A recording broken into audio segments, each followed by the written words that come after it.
और मुस्लिम इलाका है, लगभग 90% से ज़्यादा यहाँ मुस्लिम है। तो फिर गैर मुस्लिम जो कैंडिडेट है फिर उनसे इतना लगाव क्यों?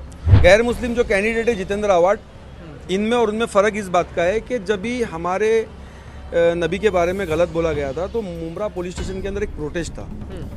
उस रात जितेंद्र आवाड साहब एफआईआर दाखिल करने के लिए रात के 11 बजे से लेकर सुबह के 4 बजे तक थे। तो उनकी मोहब्बत है हमारे जात से, हमारे नबी से, इसलिए उनकी शान में वो खड़े रहे। क्योंकि अभी एक कांग्रेस और इंडिया अलायंस का जो गठबंधन है, मैक्सिमम लोकसभा इलेक्शन में भी हम लोगों ने देखा था, वहाँ पे इंडिया गठबंधन को ही सपोर्ट किया है। बीजेपी के लोगों को सरासर नकारा इस राज्य की जनता ने और इस देश की जनता ने। नमस्कार, इस वक्त मेरी मौजूदगी है मुंब्रा के दत्तूवाड़ी इलाके में। जिस तरीके से लगातार चुनावी सर्वे आपके बीच हम पहुंचा रहे हैं, जनता है, जनता से जानने की कोशिश करते हैं कि यहाँ की जनता क्या चाहती है, क्या किन मुद्दों पे यहाँ की जनता वोट करेगी, क्या लग रहा है, क्या मुद्दे हैं, किन किन मुद्दों पे आप वोट करने वाले हैं?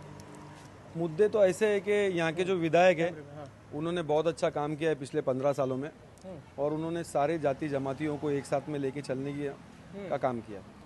इस 15 साल के अंदर इस शहर के अंदर कोई ऐसी घटना घटी नहीं जिससे दो जातियों के बीच में या किसी गरीब का किसी और किसी भी चीज़ को कोई चीज़ को परेशानी नहीं हुई है। तो मुद्दा तो कुछ नहीं है, सारा एकदम हम जितेंद्र आवाड को वोट देने के लिए तैयार है। बस 20 तारीख आएगी, हम जाके अपना बटन दबा देंगे। लेकिन आपको नहीं लगता कि ये यहाँ से एक नजीबुल्ला है, दूसरे कैंडिडेट भी, वो भी मुस्लिम है और मुस्लिम इलाका है, लगभग 90% से ज़्यादा यहाँ मुस्लिम है, तो वहाँ एक बड़ा फैक्टर देखने को मिलेगा? वो मुसलमान एक्चुअली बीजेपी का चोला पहन के आया है।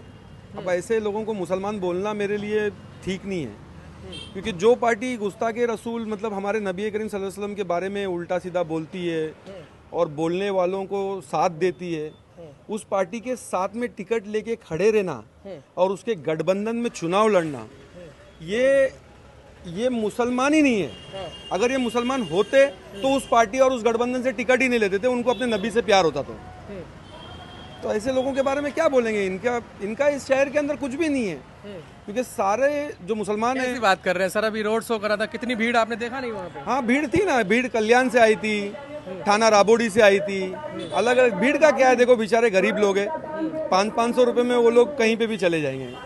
तो अपने उनका गरीब है बेचारे, क्या भाजपा की बात कर रहे हैं? भाजपा तो लगातार सबका साथ, सबके साथ विकास की बात करती है, मुसलमानों की बात करती है। देखिए, अभी इससे पहले एक पंडित जी थे जिन्होंने हमारे नबी करीम सल्लल्लाहु अलैहि वसल्लम के बारे में अशब्द यूज किया।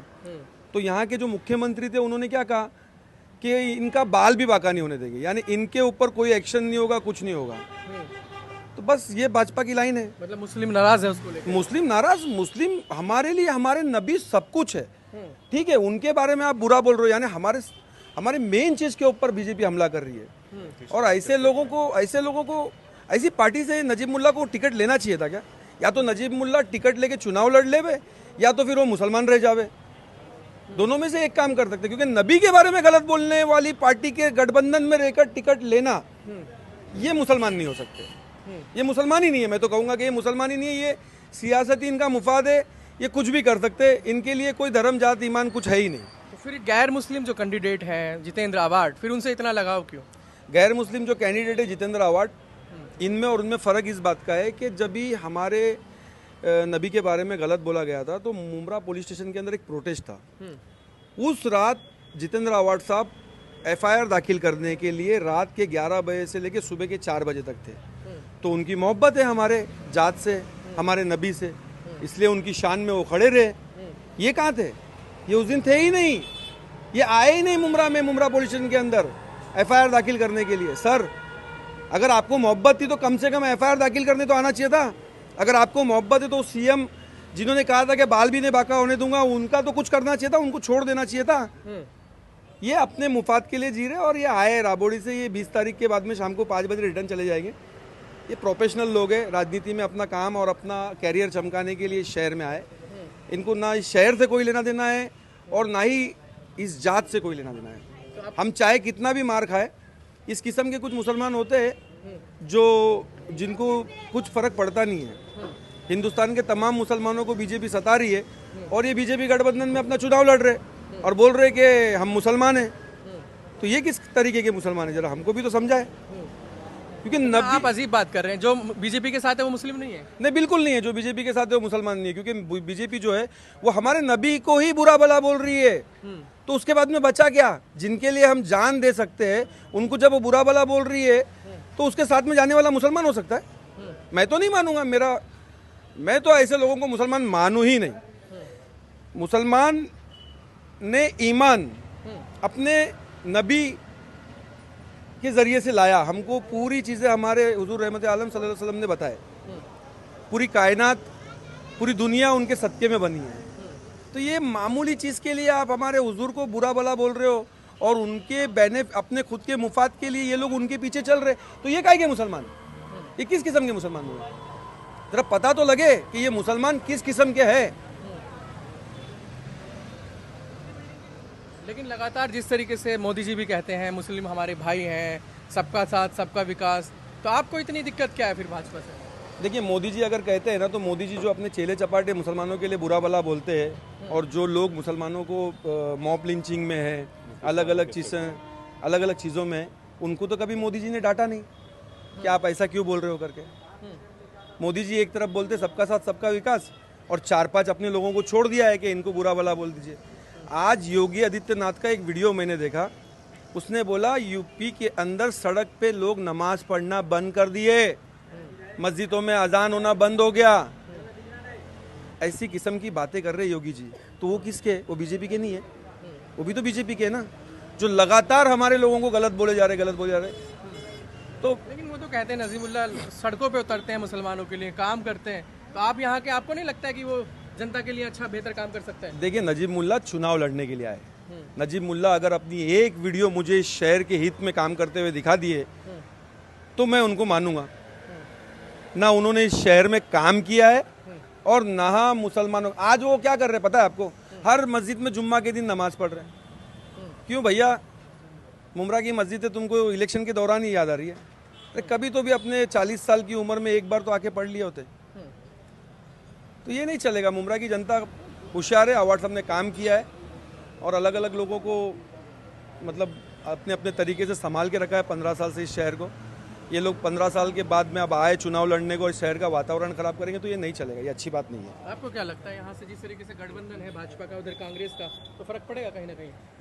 नहीं, फ़र्क तो पड़ेगा ना, क्योंकि अभी एक कांग्रेस और इंडिया अलायंस का जो गठबंधन है, मैक्सिमम लोकसभा इलेक्शन में भी हम लोगों ने देखा था कि जहाँ पे माइनॉरिटी वोट बैंक ज़्यादा है वहाँ पे इंडिया गठबंधन को ही सपोर्ट किया है। बीजेपी के लोगों को सरासर नकारा इस राज्य की जनता ने और इस देश की जनता ने यहाँ पे माइनॉरिटीज़ एरिया में। उसी का इफेक्ट इस इलेक्शन में भी दिखेगा। और जहाँ तक कि हमारे लोकल कैंडिडेट की बात आती है, अगर ये देश का इलेक्शन नहीं है, महाराष्ट्र का इलेक्शन, लोकल कैंडिडेट की बात आती है, तो जितेंद्र अवार्ड साहब का डेवलपमेंट मुमरा में रहने वाले भी अच्छी तरह जानते हैं और मुमरा से बाहर से जो आते हैं वो लोग भी अक्सर देखा करते हैं।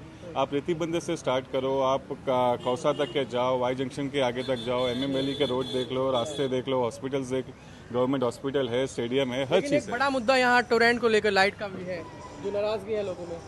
तो और सबका स्टेटमेंट है कि टोरेंट जो लाया है वो टोरेंट एक्चुअली जो है ना, वो बीजेपी गवर्नमेंट के दरबार आई थी। जब 52 कुले बिजली मंत्री थे तब टोरेंट इस शहर में आई थी। इसमें अवार्ड सब का टोरेंट से कोई लेना देना नहीं है। ये सिर्फ टोरेंट बीजेपी गवर्नमेंट जब थी तब टोरेंट आई थी, और मैं ये बता रहा हूँ आपको कि 52 कुले साहब जब बिजली मंत्री थे तब ये टोरेंट आई थी। इसमें अवार्ड सब का क्या लेना देना है? लेकिन अवार्ड साहब ने ये वादा किया है कि टोरेंट को अपन भगाएंगे करके, और भगाना जरूरी है। इंशाल्लाह भगाएंगे टोरेंट को। इसके बाद में टोरेंट का क्या लग रहा है कौन मजबूत दिख रहा है यहाँ से? जहाँ तक मेरा मानना है, मुमरा कलवा से तो अवार्ड साहब ही मजबूत है। और जहाँ तक ये बात कर रहे हैं कि हम मुसलमान एक कैंडिडेट है, तो मुसलमान कैंडिडेट अगर ये बोलते हैं मुसलमान कैंडिडेट है, तो फिर ये आज तक कहाँ थे? जब इतने टाइम से तो अवार्ड साहब के साथ में ही थे ना। आज ही अलग हो गए तो मुसलमान कैंडिडेट हम है, ईमान वाले। उनकी राजनीति पसंद आई हो उनको? किसकी राजनीति? इतने साल से तो मुमरा कलवा में कभी दिखे नहीं, अभी कहाँ से आ गए? और ये जो बोल रहे कि है नजीब मुल्ला को सपोर्ट करो, नजीब मुल्ला को सपोर्ट करो, अवार्ड साहब ने तो इतना काम किया है। पहले मुमरा क्या था, अब मुमरा क्या है? तो इतने जब काम किए हैं तो जाहिर सी बात है मुमरा वाले उन्हीं को वोट देंगे ना, दूसरा कैंडिडेट क्यों ये करेंगे? और कोई मुद्दा ऐसा जिसको आपको लगता है कि अवार्ड साहब के जनता खिलाफ हो सकती है, उस मुद्दे को लेकर ये फ़ायदा हो सकता है? देखिए, जहाँ तक है पब्लिक को गुमराह करने के लिए सिर्फ वो एक ही मुद्दा चला रहे हैं, कब्रिस्तान और टोरेंट। आज मुमरा में कब्रिस्तान दिया ना उन्होंने, उसकी भी ये हो रही है, हॉस्पिटल भी चालू करके दिया है। उसके बाद फिर वो टोरेंट का उन्होंने कहा है कि मैं जैसी हमारी सरकार आती है माँ विकास आघाड़ी की, तो हम उसको भी भगाएंगे, तो वो भी क्लियर हो जाएगा। तो बस ये खाली बस उनके पास और दूसरा कोई मुद्दा है नहीं, तो यही टॉपिक पे वो लड़ रहे हैं। जिस तरीके से कहा जा रहा है नजीमुल्लाह ज़मीन के नेता है, पब्लिक के नेता है, आप यहाँ रहते हैं, आपके बीच में कभी आए, आपसे मुलाकात ऐसा कुछ? बिल्कुल नहीं, बिल्कुल नहीं। जब भी इनके नेता है और पब्लिक के नेता है वो राबोड़ी के लिए, और राबोड़ी में भी बहुत से लोग ऐसे जो उनसे नाराज है। बस वो मुमरा में चुनाव लड़ने के लिए आए सर, वो कभी दिखे नहीं यहाँ पे। और वो जितेंद्र आवाड साहब के साथ में कहाँ रहते हैं, आपको पता तो होगा, मुलाकात यहाँ की जनता से ऐसा कुछ? कोई रास्ता ही नहीं है, उनका घर ही नहीं है यहाँ पे, वो यहाँ रहते ही नहीं है, उनका कोई लेना देना नहीं है यहाँ से। वो सिर्फ चुनाव जाते हैं जनता के बीच। अरे आवाड साहब पिछले 15 सालों से सारे जनता के बीच में ही है ना। ये पीछे पलट के ये रोड देखिए आप, ये रोड को अभी तकरीबन 1 महीना हुआ इस रोड को कंक्रीट का बन के। इससे पहला ये रोड यहाँ पे डांबर का था, ऐसा ही पूरा मुमरा कंक्रीट का हो गया है। अब नजीमुल्लाह करेंगे क्या, कुछ काम बचा नहीं है यहाँ पे करने। इस बार हो सकता है नए मुद्दे हो, नए मुद्दे पे लोग वोट करें। देखिए सर, सेकुलरिज्म के साथ में हम लोग है, और मुद्दा यही है कि हमको बीजेपी का कैंडिडेट ही नहीं चाहिए। ये बीजेपी का कैंडिडेट है, ये हमको नहीं चाहिए। अगर किसी और पार्टी से नजीमुल्लाह होते, बीजेपी के नहीं होते, तो आप वोट करते हैं? बिल्कुल नहीं करते, क्योंकि हमारा काम हो रहा है, हमारे लोग सुख शांति में है। सारे लोग हमारे मुमरा के जो भी हिंदू मुस्लिम सिख ईसाई जितने भी लोग हैं, सब एक दूसरा आपस में मिलकर अच्छे से रह रहे हैं। सांप्रदायिक पार्टियों को हम लोग वोट नहीं करेंगे, हम लोग सेकुलर पार्टियों को वोट करेंगे, हम लोग इंडिया अलायंस को वोट करेंगे। लेकिन जिस तरीके से ये मुद्दा जो था नबी की शान में गुस्ताखी को लेकर पूरे देश में इसको लेकर विरोध हुआ, तो इसका बड़ा जो असर है देखने को मिलेगा यहाँ पे। बिल्कुल देखने मिलेगा, क्योंकि हुजूर से बढ़ के इस दुनिया में हमारे लिए कुछ भी नहीं है। और जो 2 खेमा है, एक जो है नबी करीम सल्लल्लाहु अलैहि वसल्लम की शान में खड़ा है, और एक खेमा जो है नबी करीम सल्लल्लाहु अलैहि वसल्लम की गुस्ताखी में खड़ा है। तो आप मुसलमानों को क्या गुस्ताखों के साथ में खड़ा हुआ देखोगे? जो शान में खड़ा है हम उनके साथ ही खड़े रहेंगे, जो हमारे साथ हम उनके साथ, जो मुसलमानों के साथ हम उनके साथ। ये तो दिन रात गाली दे रहे हैं। ये इनके मुख्यमंत्री जिस गठबंधन में बड़ी बात बोल रहे हैं कि आप कह रहे हैं कि वो नबी के खिलाफ खड़े। बिल्कुल नबी के खिलाफ खड़े, वो बोल देवे कि मैं बात कर रहे हैं, वो तो नमाज भी पढ़ते हैं, मुसलमानों के बीच भी रहते हैं, मुसलमानों के साथ भी जाते हैं। देखिए, जो नमाज पढ़ते वो तो फर्ज है, वो तो पढ़ना चाहिए, मेरे लिए भी सबके लिए लाजिम बयान है। उनका नहीं था ना, बयान तो रामगिरी के महाराज का था। ठीक है, आप बयान उनका था तो ये अपोज तो कर सकते। ये उस दिन रात को पुलिस स्टेशन में तो आए होते, जिस दिन जितेंद्र आवाड रात को 4 बजे तक का FIR दाखिल कर रहे थे, उस दौरान ये 1 मिनट के लिए आ गए होते, 1 सेकंड। तो उसका समर्थन नहीं कर रहे, उनके साथ के लोग समर्थन कर रहे हैं ना, जिस पार्टी से वो खड़े वो समर्थन कर रहे हैं ना, जिस पार्टी से वो खड़े वो समर्थन कर रहे। वो बोल रहे हम बाल भी बाका नहीं होने देंगे, समर्थन तो बहुत दूर की बात है, वो बोल रहे हम बाल भी बाका नहीं होने देंगे। आज महाराष्ट्र के अंदर इस गवर्नमेंट के दौरान उस साधु के ऊपर दुनिया भर की FIR हुई, किसी पुलिस स्टेशन में ले जाके उनको खड़ा किया गया क्या? नहीं। ये जिस पार्टी से नजीमुल्लाह खले, उस गवर्नमेंट का आशीर्वाद उनके साथ में, इसके लिए वो सब नहीं किया गया। आप समझे मेरी बात को? तो हमारा कहना सिर्फ इतना है, जो गुस्ताख है वो गुस्ताख है, और जो फेवर में है वो फेवर में है। लेकिन कई जगह योगी आदित्यनाथ के जो पोस्टर हैं वो दिखाई दिए, महाराष्ट्र में भी लिखा गया कि कटोगे तो बटोगे। कटोगे तो बटोगे, मैं समझा नहीं आपकी बात को। वो कह रहे हैं अगर बटोगे, हिंदू एक हो जाओ, अगर बटोगे तो कटोगे। उनकी लाइन ही है, वो बांटना ही चाह रहे, इकट्ठा करने के लिए जोड़ने की बात कर रहे हैं। किसको जोड़ रहे हैं? कह रहे हिंदुओं को एक हो जाओ। किस तरीके का जोड़ है ये? वो कह रहे हैं कि सड़क पे मैंने नमाज पढ़ना बंद करा दिया, मस्जिदों में अजान देना बंद करा दिया, मैंने मुसलमानों के साथ में कितनी ज्यादती किया मेरे सरकार के अंदर, उसका रिजल्ट वो बता रहे अपने लोगों को। तो ये किस तरीके का साथ है? ये साथ नहीं है, ये दुश्मन है, ये इस्लाम के सबसे बड़े दुश्मन है। इन लोगों को इस्लाम 20 तारीख को क्या होने वाला है? 20 तारीख को ऐसा होने वाला है कि मुझे ऐसा लगता है कि इस शहर में जो हमारे भाई राबोड़ी से आ रहे, वो मुमरा आने के वास्ते सोचेंगे 100 बार कि इस शहर के लोगों ने इतनी बड़ी जिल्लत दे दिया